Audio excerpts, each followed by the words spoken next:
Assalamualaikum warahmatullahi wabarakatuh. Perkenalkan, kami dari kelompok 6. Sebelumnya izinkan kami untuk memperkenalkan diri. Nama saya Nur Fitria Chandrayani. Saya Ani Febrianti. Saya dari Zaman Alika.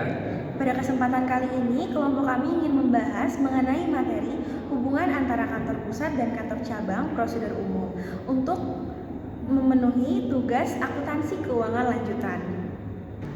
Pertama, definisi dari kantor pusat.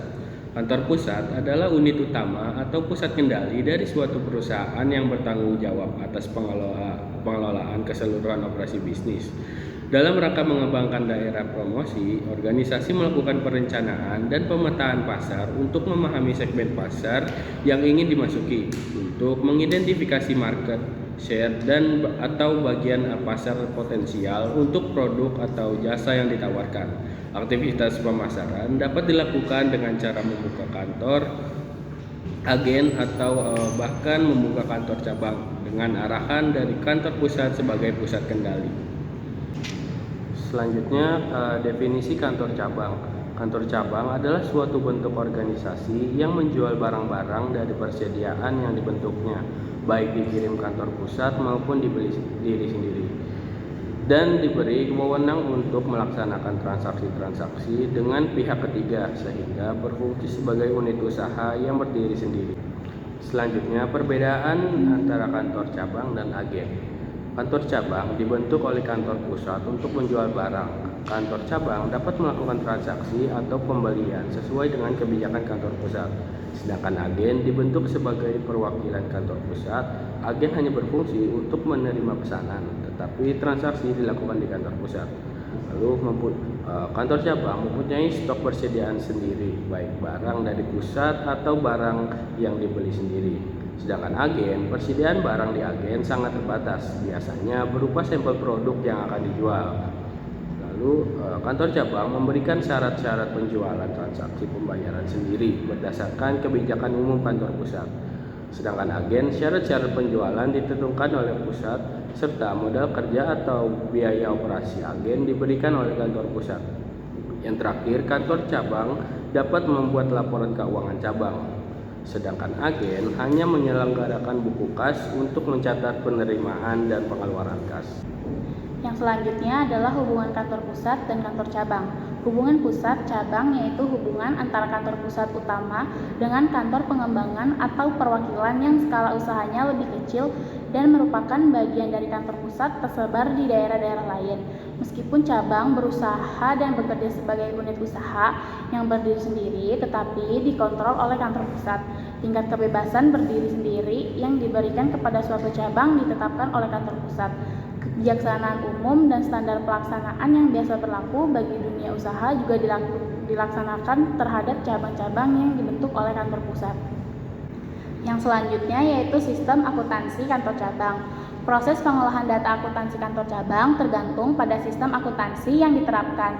Sistem akuntansi atas aktivitas kantor cabang pada dasarnya dapat dilaksanakan atas sistem sentralisasi atau sistem desentralisasi. Yang pertama, sistem sentralisasi. Pada sistem sentralisasi, semua proses akuntansi untuk kantor cabang sepenuhnya dilakukan pada kantor pusat. Pada cara ini, kantor cabang cukup mengumpulkan dokumen-dokumen dasar seperti faktur penjualan, catatan waktu kerja, bukti pengeluaran kas, dan bukti-bukti lainnya yang mendukung transaksi sistem sentralisasi. Nah, sistem sentralisasi ini cocok dipakai apabila kantor cabang dekat dengan kantor pusat, kegiatan kantor cabang masih terbatas. Yang selanjutnya, sistem desentralisasi.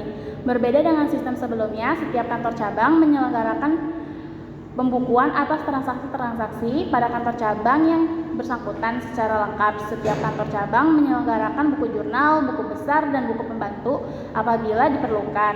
Transaksi keuangan kantor cabang di dalam sistem desentralisasi dikelompokkan menjadi dua transaksi, yaitu transaksi antara kantor cabang dengan kantor pusat, lalu transaksi antara kantor cabang dengan pihak ketiga.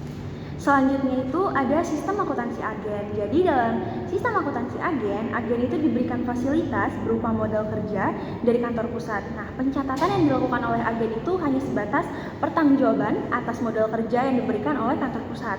Makanya dalam akuntansi untuk agen ini tuh menggunakan metode kas kecil dan sebagiannya itu menggunakan sistem interest yang digunakan dalam penanganan dana kerja agen. Nah, bukti-bukti pemakaian modal kerja agen itu harus diserahkan kepada kantor pusat. Nah, makanya pencatatan transaksi agen oleh kantor pusat itu dapat dilakukan dengan dua cara.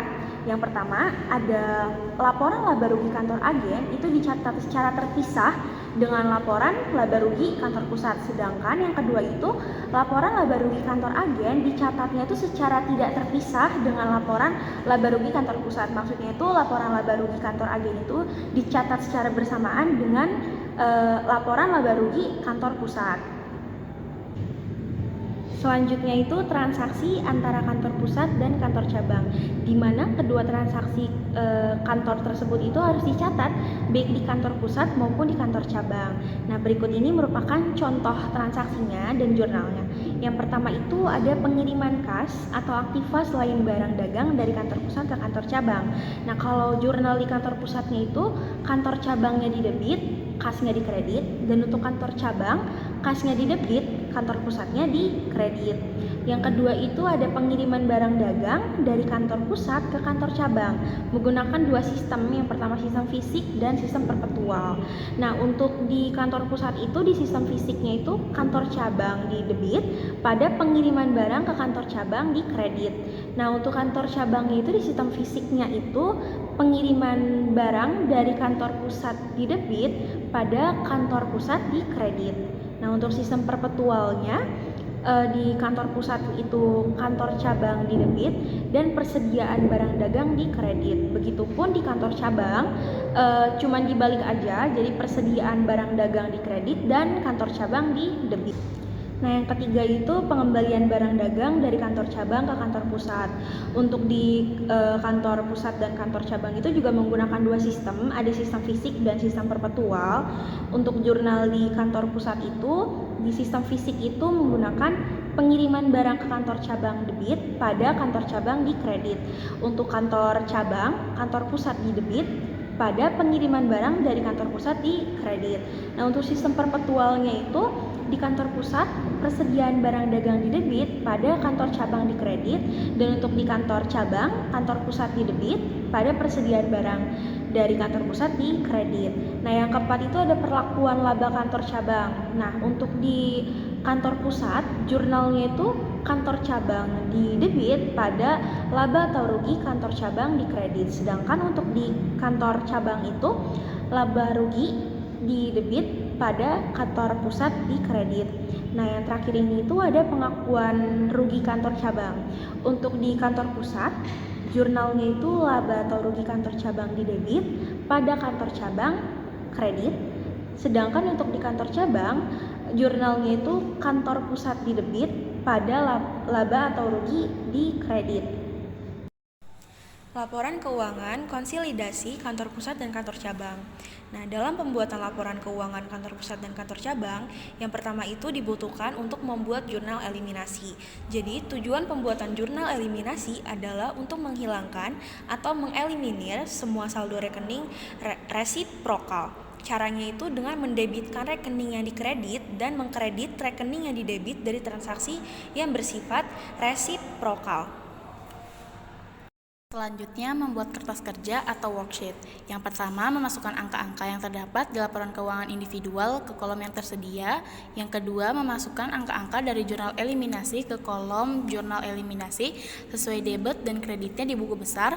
Yang ketiga, menghitung angka-angka yang akan disajikan di laporan keuangan konsolidasi dengan cara mengkoplikasi dari langkah 1 dan langkah 2. Menyusun laporan keuangan konsolidasi. Membuat laporan keuangan konsolidasi yang sumbernya berasal dari kolom terakhir kertas kerja sesuai dengan format yang sesuai dengan PSAK, pernyataan standar akuntansi keuangan yang nomor 1.